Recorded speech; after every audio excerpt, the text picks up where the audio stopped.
उसके लिए जिम्मेदार डॉक्टर को बताते जिसकी भी ऑन ड्यूटी थी उस वक्त। आप उनको बताते रिपोर्टिंग अपनी जिम्मेदारी नहीं, लेकिन आज ये स्थिति आप बताएं। आप अच्छा एक चीज बताएं, वो लीक है ना अभी ऑक्सीजन, आपने उसकी ऑक्सीजन उसी के पास लगा था ना, अभी उसकी उसका क्या है, वो लीक क्यों हो रहा है? आपने उसके बारे में बताया था क्या? हम लोग क्या करें बताइए।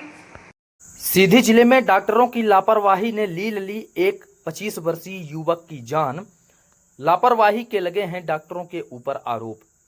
पूरा मामला सीधी जिले के जिला चिकित्सालय का है, जहां सीधी जिले के सुकवारी निवासी 25 वर्षीय युवक अजय साकेत, जो शिवसेना से भी ताल्लुकात रखता है, वह बीती रात अर्थात 23 अक्टूबर 2025 दिन गुरुवार की रात वह अपने से चलकर मोटरसाइकिल चलाते हुए जिला चिकित्सालय में बुखार का इलाज कराने के लिए पहुंचा था, परंतु डॉक्टरों की लापरवाही की वजह से उसकी जान चली गई। शिवसेना प्रदेश उपाध्यक्ष विवेक पांडे ने आरोप लगाते हुए बताया है कि जिस ऑक्सीजन पाइप से उसे ऑक्सीजन दिया जा रहा था वह ऑक्सीजन पाइप लीक थी। हालांकि 2 दिन पहले ही अजय साकेत पिता बना था और पिता बनने की खुशी के बाद 2 दिन बाद ही डॉक्टरों की लापरवाही ने उनसे यह खुशियां छीन ली और अजय काल के गाल में समा गया। इस पूरे मामले को लेकर शिवसेना के प्रदेश उपाध्यक्ष विवेक पांडे ने इसकी घोर निंदा की है तथा उग्र आंदोलन की भी चेतावनी दी है। उन्होंने कहा है कि यदि संबंधित डॉक्टर के ऊपर एफआईआर दर्ज नहीं होती है तो आने वाले समय में शिवसेना उग्र आंदोलन करेगी। वहीं जब इस विषय में सीएमएचओ डॉक्टर बबीता खरे से बात की गई तो उन्होंने सिर्फ इतना कहा कि मामले की जांच की जा रही है और इस पूरे मामले से अपना पल्ला झाड़ लिया। लेकिन एक बार फिर से इस युवक की मौत ने सीधी जिले के स्वास्थ्य विभाग के सिस्टम के ऊपर सवालिया निशान खड़े कर दिए हैं। वहीं सीधे सुनते हैं शिवसेना प्रदेश उपाध्यक्ष विवेक पांडे का क्या कहना है। मामला आपसे बता दें कि लगातार जिला हॉस्पिटल की जो स्थिति है बहुत ही भयावह और दर्दनाक है। यानी कि अगर वो एक सामान्य व्यक्ति है और गरीब तबके का व्यक्ति है तो यहाँ ट्रीटमेंट के नाम पर सिर्फ वसूली और ट्रीटमेंट के नाम पर सिर्फ भ्रष्टाचार है और कुछ नहीं। ऐसी स्थिति हमारे एक अजय साकेत हैं भाई हैं, जो कि कल अपने से वो चल कर आए घर से।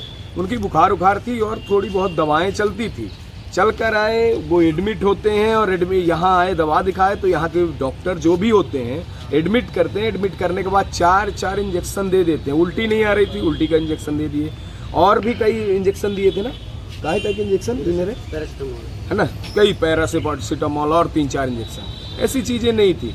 और ओवरडोज देने के बावजूद उसको इतना ज़्यादा अंदर से एकबकाई हुई, ऑक्सीजन लगाए। आपको ऑक्सीजन का मैं वीडियो दिखा दूँ, कल रात्रि का आप तो निकाल दिए होंगे, पूरा ऑक्सीजन बाहर जा रहा है, आपने ठप्पा लगा दिया तो अकबका के खत्म हो गया। इन्होंने जबरदस्ती हत्या की है और इनके ऊपर हत्या का मामला दर्ज होना चाहिए। और ये लगातार, ये कोई एक मौत नहीं है, कई मौतें ऐसे हो चुकी हैं।